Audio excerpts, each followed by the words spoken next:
በስመ አብ ወወልድ ወመንፈስ ቅዱስ አሐዱ አምላክ አሜን። የሶርያዊው ቅዱስ ኤፍሬም ፊልም ታሪኩ ትወናውና አቀራረጹ ሁሉ በጥሩ መልኩ የተከናወነና የቀረበ ፊልም ነው። ሶርያዊው ቅዱስ ኤፍሬም በአራተኛው መቶ ክፍለ ዘመን ውስጥ ከነበሩት ቅዱሳን ውስጥ አንዱ ነበር። የተነሳው ከሶርያ ነው።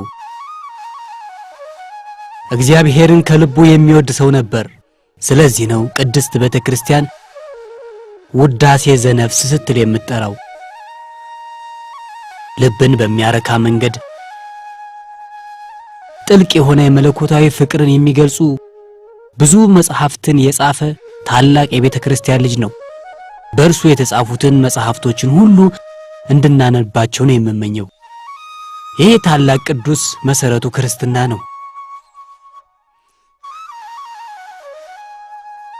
በቁርጠኝነት እርሱን እንዲያመልክ የመራውን አምላኩን ከልብ አጥብቆ የሚወድና በንጽህናና በቅድስና የኖረ ሰው ነበር።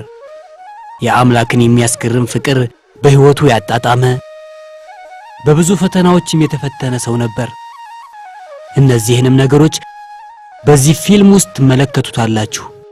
ይሄ ታላቅ የቤተክርስቲያን ልጅ ታሪኩ በደንብ የሚታወቀው በሶርያውያን ገዳማት በተለይም አጽሙ በሚገኝበት በሸሽት ገዳም ቢሆንም በእኛ ግብፃውያን እንዲሁም በመላው የኮፕቲክ ቤተክርስቲያን ዘንድም እጅግ የሚከበር ታላቅ ቅዱስ ነው። ስለዚህም ከዚህ ዓለም ያለፈበትን ዕለት በሐምሌ ወር ውስጥ አስበን እንውላለን።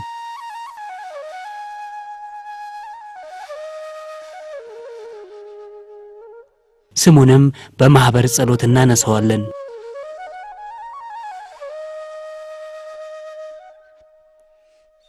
በዚህ ፊልም ውስጥ የተሳተፉትን ሁሉንም ሰዎች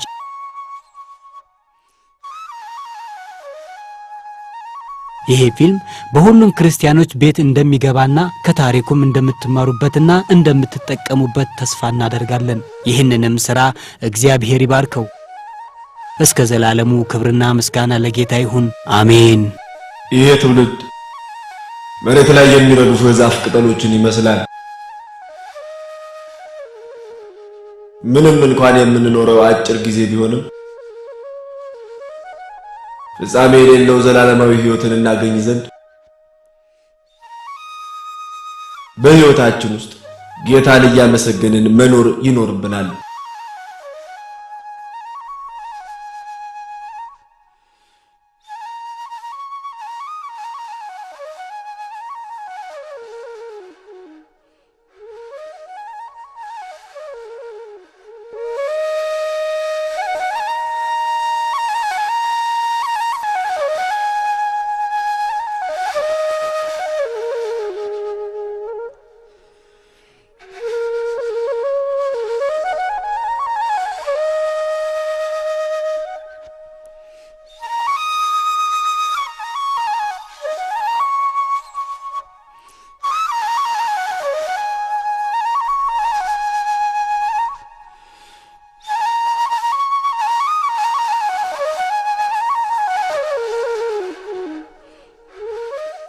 ለምን እሰራለሁ?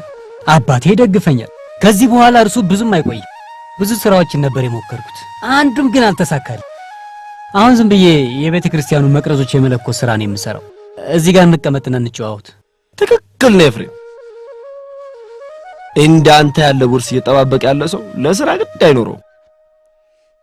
እድለኛ ሰው ነው ኤፍሬም። እኔ ነኝ እንጂ መስኪን።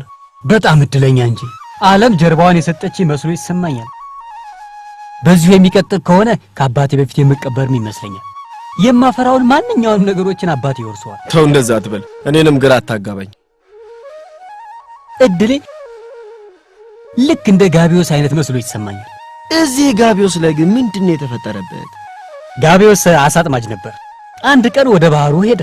የባህሩ ማዕበል ከፍተኛ ነበር። እናም ጀልባው ሰመጠ። በዛ ውስጥ ያሉ ሁሉም ሞቱ። ሁሉም ከጋቢዮስ በስተቀር ሁሉም ሞቱ። እርሱ መዋኘት ይችል ስለነበር ማዕበሉን ተቋቁሞ ዋኘ። እና ማዕበሉን ተቋቋመ? እስከ ባህሩ ጫፍ ድረስ ማዕበሉን ተቋቁሞ ደርሶ ነበር። መውጫው ላይ ግን በጊንጥ ተነደፈና ሞተ። ምን አይነት እድለ ቢስ ሰው ነው! ጋቢዮስ ጓደኛዬ ነበር። እድሌ ልክ እንደርሱ እንዳይሆን እፈራለሁ። መቼ ይሆን እድል ወደ እኔ የምትመጣው? እንኳን ደህና መጣሽ እላት ነበር። ምን ማለት ነው? ወደ ህይወት አንድ የሚመጣውን እድል ማለት ነው። ስማ፣ በጣም ነበር የተጎዳው። እናም ስቃዩን በዝምታ ነበር የተቋቋመው። ተሰቃይቶ ነበር። እናም ለኛ መድኃኒት ለመሆን ሲል ስቃዩን የተቀበለው። ምንም እንኳን ንጹህ ቢሆንም ስለኛ ሲል ተሰቀለ። ስለዚህም መንገዳችንን ያበራልን ዘንድ መስቀልን ብርሃን አደረገው፣ መንገድ ሆነልን። ወዳጆቼ ኢየሱስ መንገድ ነው።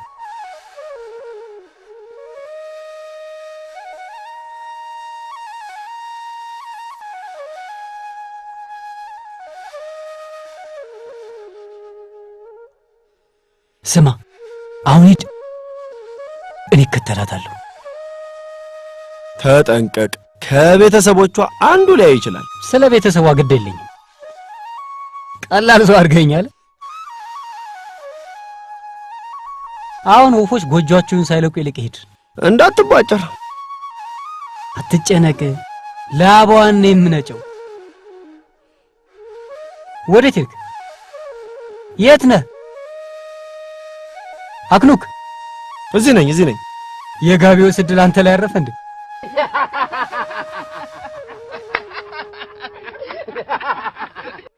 እናንተ ሸክማችሁ የከበዳችሁ ወደ እኔ ኑ፣ እኔም ማሳረፋችኋለሁ። እናንተ የአባቴ ብሩካን ኑ፣ መንግሥተ ሰማያትን ውረሱ። ስሚ፣ አንቺ ቶሎ ሂጂና ያልኩሽን መልእክት አድርሽ። እኔ ቀጥታ ወደ ቤት ሄዳለሁ። እሺ።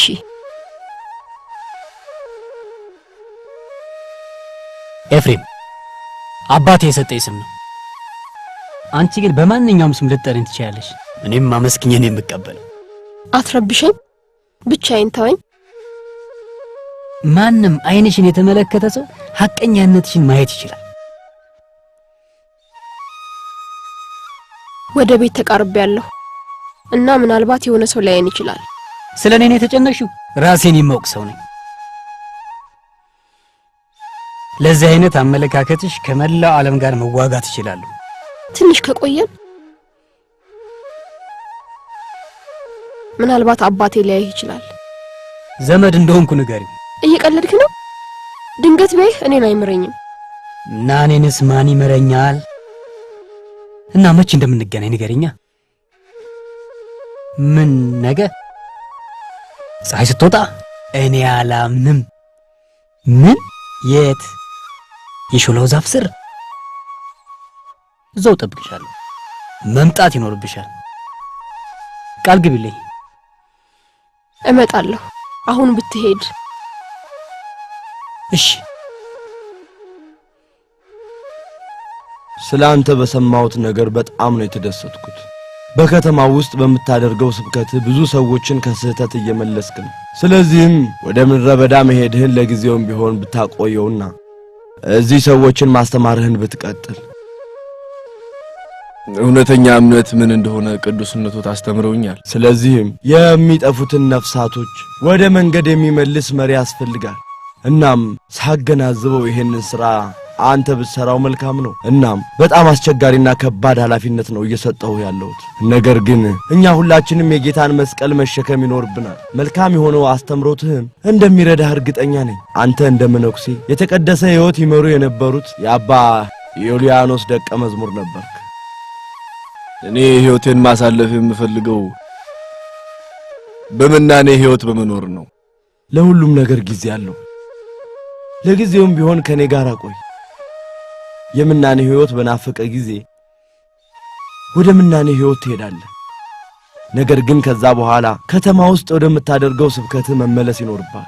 ይሄንን ታላቅ ኃላፊነት ሊቀ ጳጳሱ ራሳቸው ሊሾሙኝ የማይገባኝ ሰው ነበርኩ። አንተ የአምላክን ትእዛዞች ሁሉ የምትከተል መልካም ሐዋርያ እንደሆንክ ስለማውቅ ነው። አባ ይጸልዩልኝ። የጠፉትን ነፍሳቶች ወደ መንገዳቸው ትመልስ ዘንድ እግዚአብሔር ይባርክህ። ነገር ግን እንደዚህ ያለ ስራ መቀመጥ ለወደፊት ህይወት መልካም ይሆን አይመስለኝም። እንድትረጅኛል ትንሽ ስለኔ ላጫውትሽ። እኔ በጣም ብዙ ስራዎችን የሞከርኩት ግን እድለኛ አይደለሁም። የመጀመሪያው ስራ የነበረው የእንስሳት መኖ ማጠራቀሚያ መጋዘን ጠባቂ ሆንኩ። ግን ገና በመጀመሪያው ቀኔ ላይ መጋዘኑ ተዘረፈ እና እኔን ዘራፊ አድርገው ከሰሱኝ። ከዛ በኋላ ከተማ ውስጥ ያለ አንድ ዳቦ ቤት ሰራ ነበር። እናም ገና በመጀመሪያው ቀኔ ዳቦ ቤት ውስጥ እሳት ተነስቶ ባለቤቱ ሞተ። አሳ አጥማጅ ለመሆን አሰብኩና ወደ ባህሩ ሲሄድ የአሳ አጥማጁ መረብ ሙሉ አሳ ይዞ ነበር። ነገር ግን የኔ መረብ አንድም እንኳን አሳ አልያዘም። ችግሩን ኃላፊነት ወስጄ ህይወቱን ጠልቶ በየቦታው ራሱን የሚያጠፋውን ሰው አጽም ሰበስባለሁ። ስራ ፈት ግን አይደለሁም። የቤተ ክርስቲያን መቅረዞችን አበራለሁ። እናም ኤፍሬም ባለ መቅረዙ እያሉ ይጠሩኛል። ቤተሰብ ለመጀመር ግን ራስ ስራ መፈለግ ይኖርብሃል።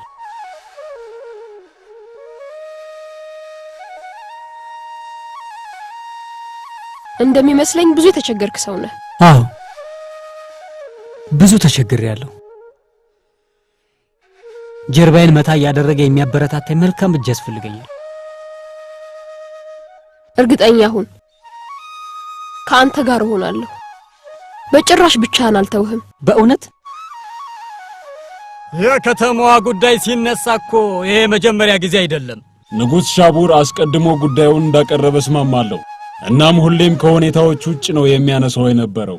አሁን ግን ጉዳዩን ሳይሰለች ግፊት በማድረግ ላይ ነው። እናም አጼው ጉዳዩን በሙሉ እንደሚቀበሉለት እርግጠኛ ነኝ። ከተማችንን አሳልፈን ልንሰጥ ነው? እንዳለመታደል ሆኖ ስምምነት ካለ በእርግጠኝነት ሽንፈት ነውና ተሸናፊውም ለአሸናፊው መንገዱን መልቀቅ ይኖርበታል። ይሄ የጦርነት ሕግ ነው። ሚና መጫወት ይኖርብናል።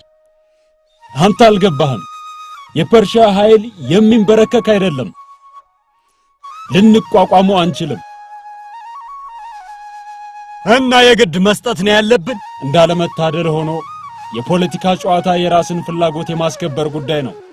እኛ አጼው ለራሳቸው ፍላጎቶች ማስከበሪያ እንደፈለጉ የሚያሽከረክሩንና የሚጠቀሙብን መሳሪያዎች ብቻ ነን። ሮዛ። አቤት አባዬ። የት ነበርሽ? አበባዎቹን እየሰበሰብኩኝ ነበር። አበባዎቹ የት አሉ? አበባዎቹ የጠወለጉ ስለመሰለኝ ወረወርኳቸው። ጥሩ። ድጋሚ ወደ ውጭ የምትሄጂ ከሆነ ሁለት ጠባቂዎችን ካንቺ ጋር ይዘሽ መጀመሪያ ወደ ቤተ መቅደሱ ሂጂና ለአማልክቶቹ ዕጣን አጭሺ። ገባሽ? ገብቶኛል። ጨርሻለሁ።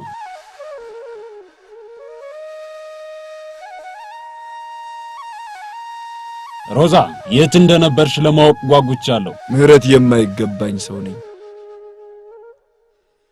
እኔ በዚህ የውሸት ዓለም ውስጥ እንግዳ የሆንኩ ደካማና ግራ የተጋባሁ ሰው ነኝ።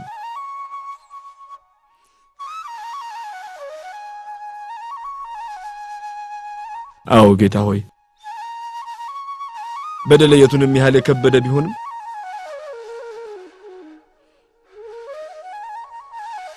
አንተ ቸርና መሐሪ አምላክ እንደሆንክ አውቃለሁ።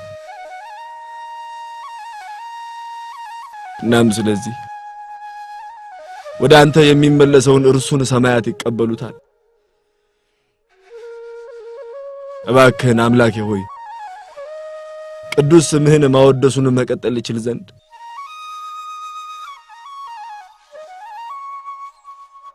ኃጢአቴን ሁሉ በይቅርታህ ባህር አስወግድልኝ።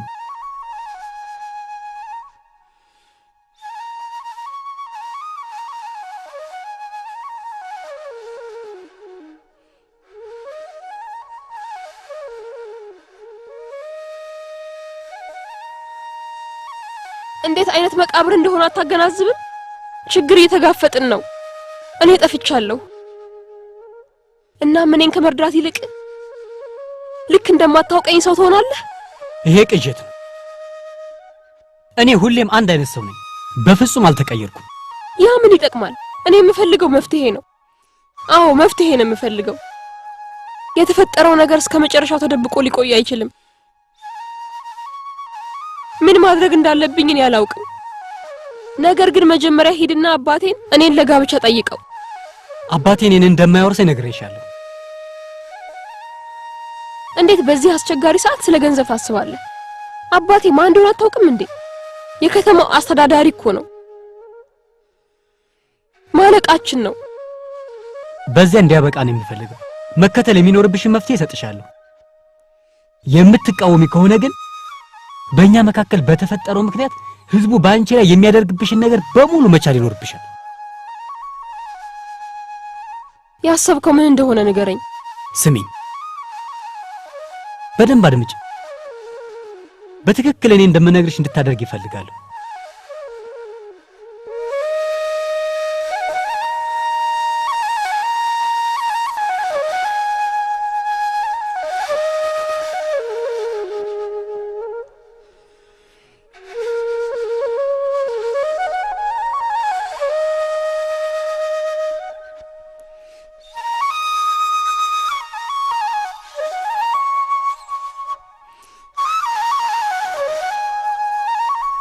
እኔ አላምንም። እያለቀሽ ነው? አሁን ብቻዬን እንደሆን ብትተይኝ። ብቻሽን መተው?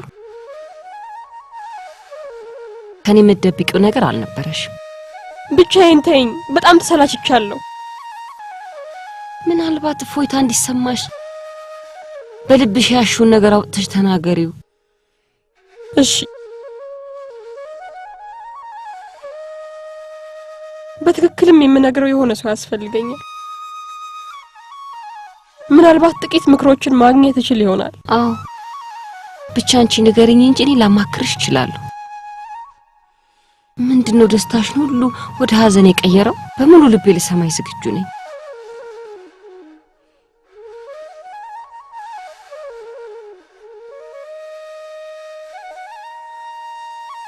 የኔ ልጅ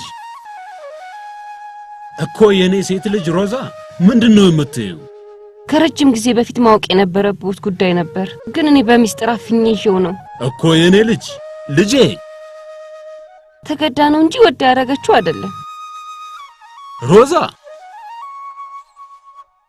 ሮዛ ሮዛ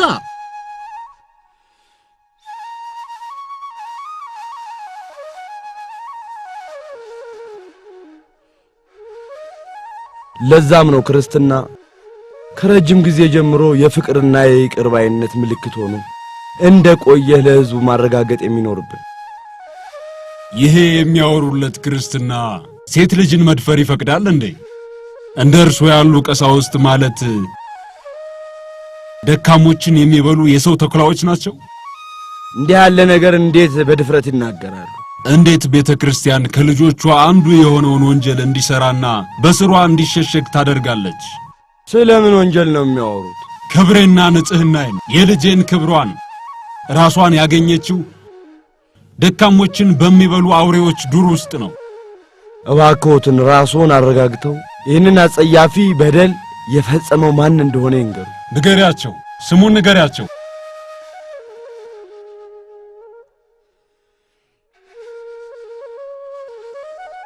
ኤፍሬም ነው።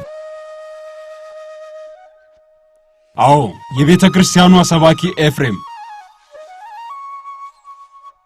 ሕዝቡን መልካም ምግባር የሚያስተምረውና የጠፉትን ነፍሶች የሚመልሰው የክርስቲያኖች መምህር። አይሆንም፣ በጭራሽ ኤፍሬም እንደዚህ ያለ ነገር አያደርግም። ንጹሕ ሰው ነው።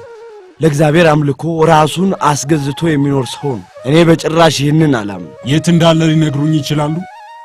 ንጋት ላይ ወደ ተራራው ሲወጣ አይቼዋለሁ። ሊሸሽ ፈልጎ ነው ማለት ነው። እግዚአብሔር እንዲሰወር አያደርገውም። የግድ መቀጣት አለበት። አሳየዋለሁ።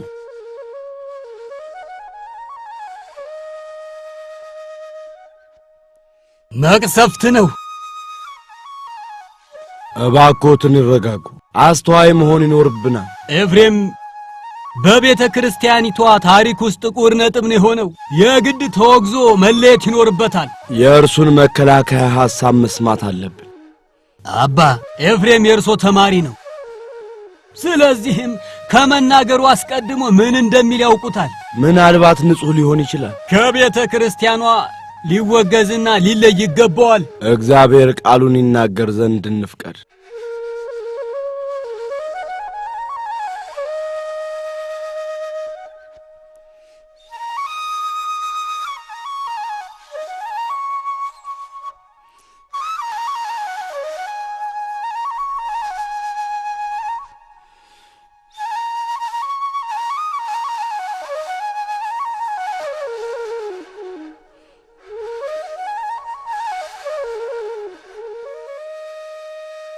አቤቱ አምላኬ ሆይ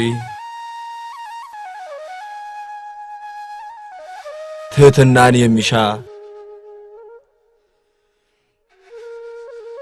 ከትምክህትና ከውዳሴ ከንቱ የራቀ ንጹሕ ልቦናን ስጠኝ።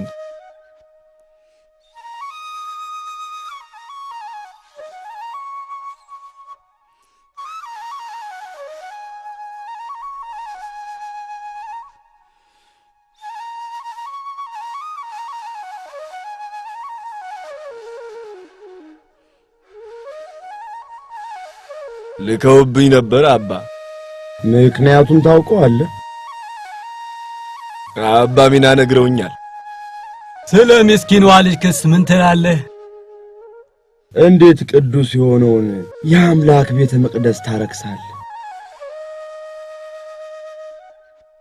እንዴት ንጹሕ የሆነ ልቦና በሰይጣን ፈተና ሊወድቅ ይችላል? ጸሎታችሁ የኃጢአቴን ሸክም ያቀልልኝ። አታደርገውም ብዬ ተስፋ አድርጌ ነበር። ኑዛዜ ግን ተስፋዬን በሙሉ እንደ ጉንበትኑ ነው ያጠፋው። እኛ ሁላችንንም ነው እንድንሰናከል ያደረከን። እግዚአብሔር እኛ ላይ ያደረክብንን ነገር በሙሉ ይቅር ይበልህ። ጸልዩልኝ። መች ነው ከኛ የምትርቅልን? ከዚህ በኋላ አንተ በእኛ መሃል ቦታ የለህም። ኤፍሬም ከገዳሙ ውጣ። እድሜህን በሙሉ የአምላክን ይቅርታ በመሻት አሳልፍ። ቁሳቁሶቼን የማዘጋጅበት 2 ቀን ብቻ ስጡኝ። እዛም ወዲያው ለቅቄ እሄዳለሁ። እስከዛው ድረስ ግን በባትህ ውስጥ ቆይ።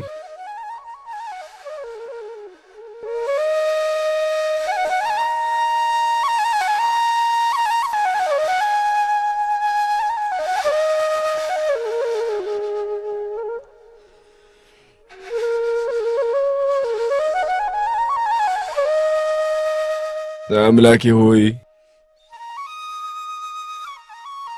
ጸሎቴን ስለተቀበልከኝና ከከንቱ ውዳሴ ስለታደግከኝ አመሰግንሃለሁ።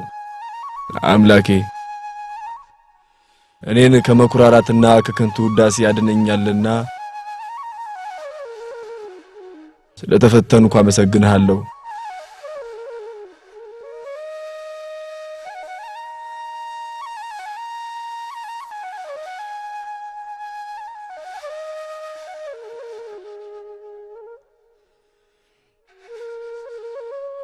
እባክህን ጌታ ሆይ በፈተናው እንድጸና ብርታትን ስጠኝ።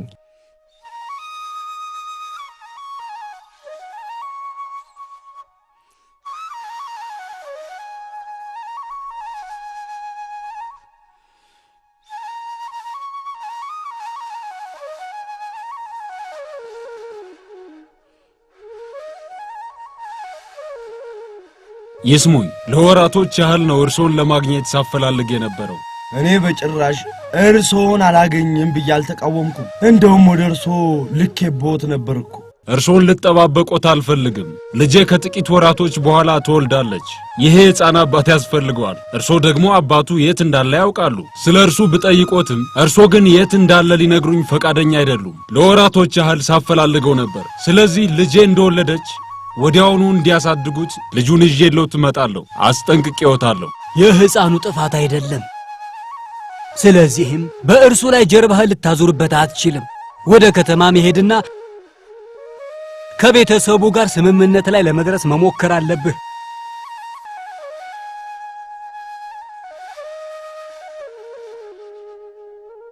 በሕዝቡ መሃል እንዴት ትኖራለህ? አስተያየታቸውንስ እንዴት ትቋቋመዋለህ? እንዴት አድርገህ ነው የወላጆችን በደል ተሸክመ በመካከላቸው የምትሄደው?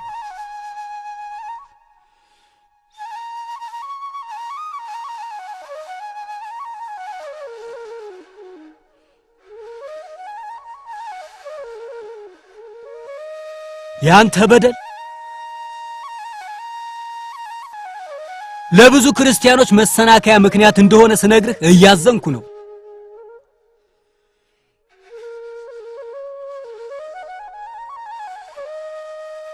ያንን ከግንዛቤ ውስጥ አላስገባሁትም ነበር።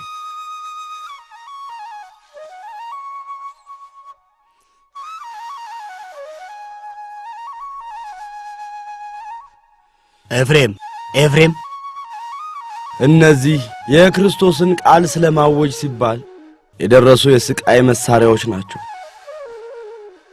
ለዛም ነው መጽሐፍ ቅዱስ በሉቃስ ወንጌል ላይ ማንም መስቀሉን ተሸክሞ በላይ የማይመጣ ደቀ መዝሙሬ ሊሆን አይችልም የሚለው። ይሄ ምን ማለት ነው? ኤፍሬም ለምን እዚህ መጣ? ተወግዛን ተለየኝ።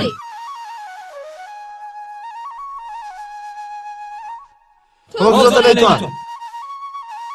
ውጣ! እባክዎትን አባ እንድናገር ይፍቀዱልኝ። እዚህ የተቀደሰ ስፍራ እንዳትገባ ተከልክለሃል። ይቅርታ አድርጉልኝ አባ።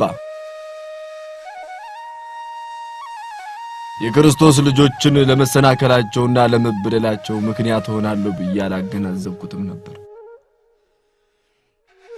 ስለዚህ እውነቱ አሁን መገለጽ ይኖርበታል።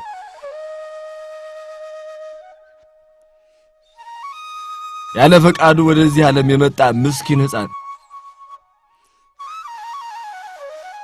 በኢየሱስ ክርስቶስ ስም ኢየሱስን በመቃወም የበደለውን የአባትህን ስም ድምጽ ከፍ አድርገህ ተናገር። አባቴ ኤፍሬም ባለመቅረጹ ነው።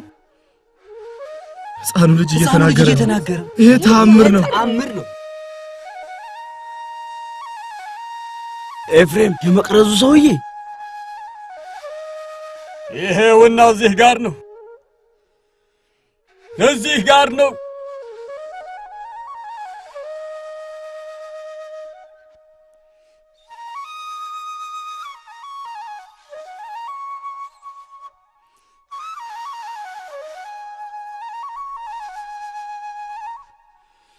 ሕፃኑ ሞቷል። ወደዚህ ዓለም የመጣው እኛ የአምላክን ታላቅነትና ሰማያዊ ኃይሉን እንድናውቅና እንድንረዳ ነበር።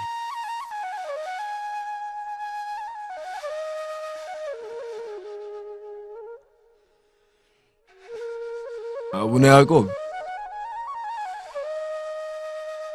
እንደምንኖት አባ?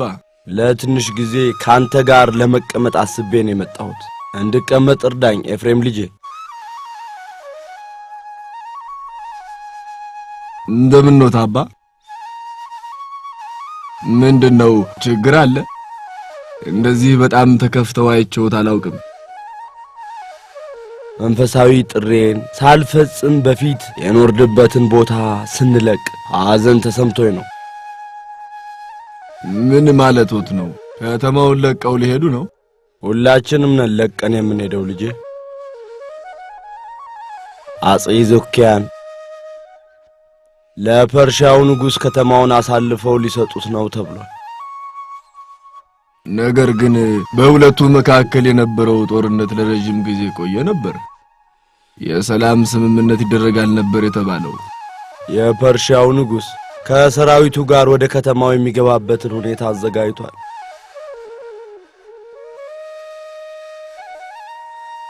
ስለዚህ ዜጎች የግድ መልቀቅ አለባቸው። በዚህ በናሲቢያን ከተማ በእያንዳንዱ ዜጋ ልብ ውስጥ የኢየሱስ ስም እስኪገባ ድረስ ወንጌልን ለመስበክና ለማዳረስ ነበር ምኞቴ። ነገር ግን ትንሽ የምጠጣው ውሃ ስጠኝ ኤፍሬም።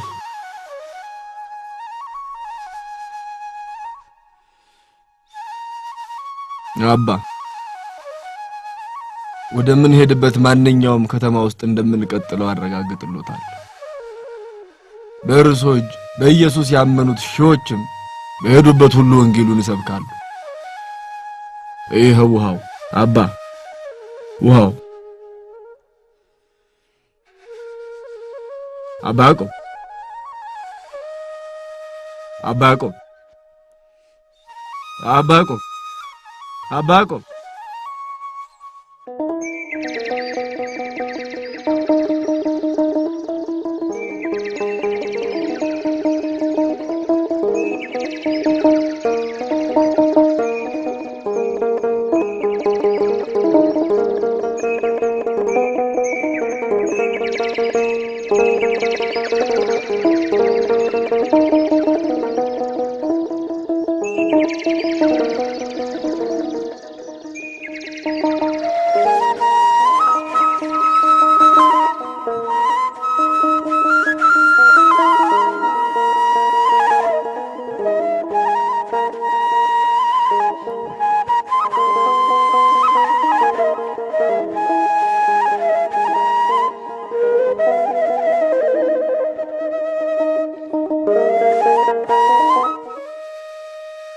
በጣም ከባድ ስራ ነው። ክፍያው ግን ጥሩ ነው። ዕቃዎችን ማውረድ ብቻ ነው። እሱን አንሳው። እግዚአብሔር ይርዳኝ። የምኖርበት ቦታ ያገኙልኛል? አንድ አነስ ያለች ክፍል? አትጨነቅ። እዚሁ አካባቢ አንድ የማውቀው ጥሩ ሰው አለ። እርሱ የምትኖርበትን ቦታ በኪራይ መልኩ እንዲፈልግልህ እኔ እነግርልሃለሁ። ጥሩ ሰው ትመስላለህ። እናም ልረዳህ እፈልጋለሁ። እግዚአብሔር ይባርኩ። አሁን ወደ ሥራ ሂድ።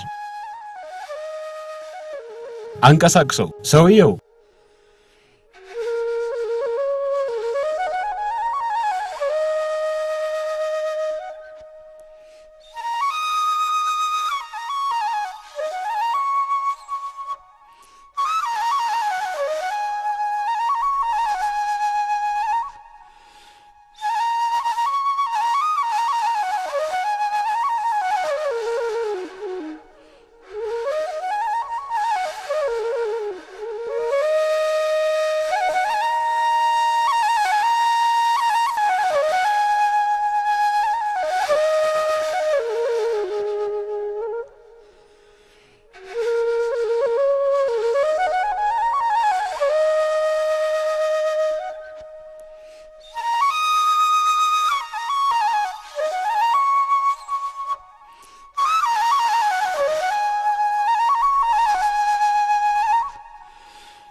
ተመልከች፣ ወደዚህ የመጣ ነው።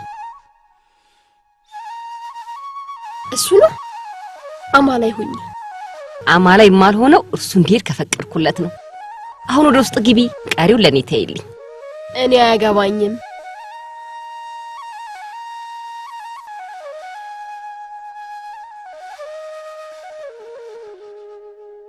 አንተን እየተጠባበቀ የነበረን አንድ ሰው ልክ እንዳላይ የሆነ መንገድን ትቀጥላለህ። አንቺን ማን ልበል? ሶፊያ እባላለሁ። ቀጥሎ ያለው ህንጻ ውስጥ ነው የምኖረው። ጎረቤታሞች ነን ማለት ነው። ጎረቤታሞች ደግሞ በደንብ መታወቅ ይኖርባቸዋል። ለዛም ነው የሚያስፈልግ ማንኛውም ነገር ካለ ልጠይቅህ ብዬ ነው እዚህ የጠበቅኩ። የምፈልገውን ልታገኝልኝ ትችያለሽ? የምትፈልገውን ለመታዘዝ ዝግጁ ነኝ። አንቺን በድጋሚ ላለማየትና ካንቺም የሚከልልልኝን ግድግዳ የምገነባበት ትንሽ አሸዋና ጡቦች ላኪልኝ።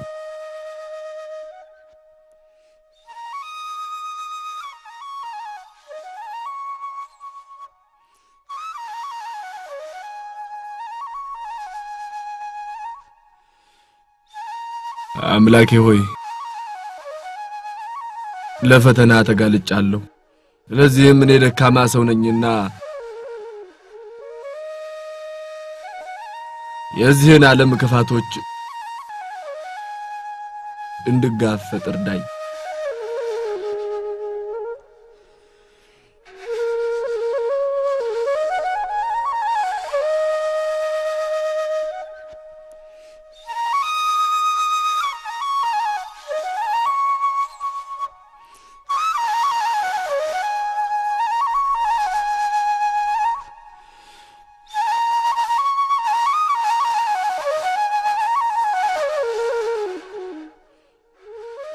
ወገኖቼ ጌታ የተባረከ ነው። ወገኖቼ ጌታ ብፁዕ ነው። እርሱ ከሰማይ እንደ ንጉሥ ሆኖ መጣ። ከሴትም እንደ አገልጋይ ባሪያ ሆኖ ተወለደ። ሞት በሲኦል ውስጥ በፊቱ ተንበረከከ። በትንሣኤው ሕይወትን አከበረው። ብሩካን ሁኑ። እርሱ ለሚያንኳኩት በሩን ይከፍታል። ስሙን ለሚጠሩትም ይመልስላቸዋል። ኑ ወደ እርሱ ቅረቡ፣ ወደ ኢየሱስ ቅረቡ። እርሱ ለሚያንኳኩት በሩን ይከፍታል። ስሙን ለሚጠሩትም ይመልስላቸዋል። ወደ ኢየሱስ ቅረቡ። እርሱ ለሚያንኳኩት በሩን ይከፍትላቸዋል። ስሙን ለሚጠሩትም ይመልስላቸዋል። ኑ ወደ እርሱ ቅረቡ። ወገኖቼ የጌታ ስም የተባረከ ነው። የጌታ ስም የተባረከ ነው።